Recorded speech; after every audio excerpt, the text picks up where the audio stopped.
The ruling Zanu PF faces a tough challenge as it locks horns with the Citizens Coalition for Change (CCC) in the by-elections, which were delayed by 2 years due to the COVID-19 pandemic. Both parties have been drawing large crowds during campaigns, and there are 28 parliamentary and 122 council seats up for grabs, of which 105 are being contested tomorrow.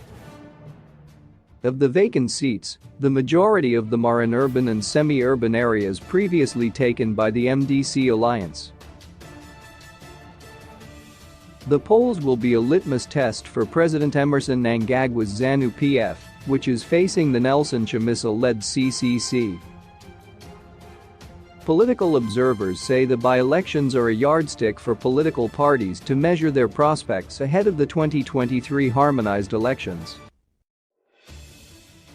The polls will be held to replace the late legislators and councillors and those who were elected on the MDC alliance ticket but were recalled due to political disputes. Political analysts this week told the Zimbabwe Independent that the CCC was likely to dominate Zanu PF in urban areas.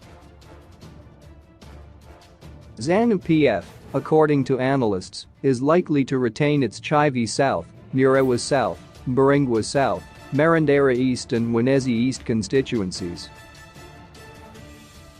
Constituencies such as Epworth, St. Mary's and Chilacho South would be too close to call considering the current political dynamics.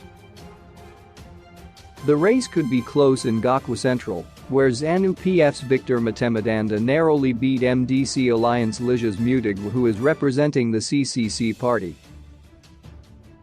In an interview, Zanu PF political commissar Mike Bimha put the fate of the elections in voters' hands. Our campaign was just to make people choose between what we believe is progress and retrogression. So, we are happy we made that appeal. The choice is theirs. Our plan was to tell them what Zanu PF stands for, what it has done and future plans. The choice is theirs, whether they receive it or not. I can't tell, but we did our job. The choice is theirs, whether to move with us or to move with those who want to take us backwards, Bimha said. CCC Secretary General Charlton Hwen yesterday said, while his party had unresolved issues with the Zimbabwe Electoral Commission, ZEC, it was expecting a clean sweep.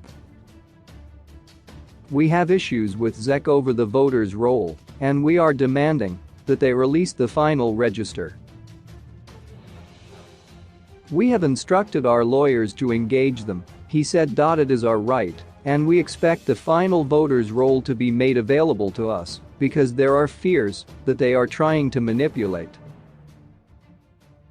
We are, however, expecting a clean sweep come Saturday night because our president has been campaigning extensively across Zimbabwe. Our candidates have also campaigned vigorously. Our door-to-door campaign was very effective, he added. Meanwhile, the bickering between the CCC, ZEC and the Zimbabwe Republic Police has continued to be the main highlight of the pre-election environment. To date, the police arrested campaigning CCC members, while it also barred 5 of its star rallies in Gakwa, Marandera, Binga, Msvingo, and Epworth. Politically motivated violence reared its ugly head during the campaigns, with both Zanu PF and the CCC supporters fighting. Political analyst Stephen Chan said Zanu PF was using the by-elections, in part, as a testing ground for their prospects ahead of the 2023 elections. It is doubtful they can continue in such a fashion under the watchful gaze of international observers. Zanu PF will probably revise and refine their tactics, depending on how well Chamisa's CCC performs in the by-elections, Chan said. So, at this stage, there is no guarantee that suppressive tactics next year will be as roughshod as what we see now. It has also emerged that women are struggling to contest in the elections, with only 15% of the candidates in the by-elections being female. In the National Assembly elections, 16 out of 118 candidates vying for the 28 seats are seeking election, while for the council seats, there are 76 female candidates against 291 male candidates.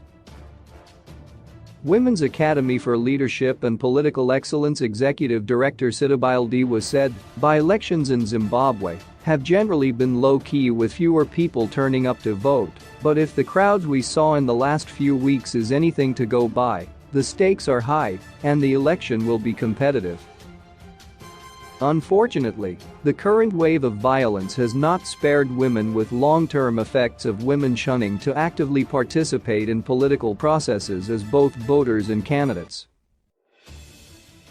She said government should also put in place mechanisms that protect women candidates from cyberbullying, online violence and revenge pornography, which discourages women from freely utilizing the internet platforms for campaigning.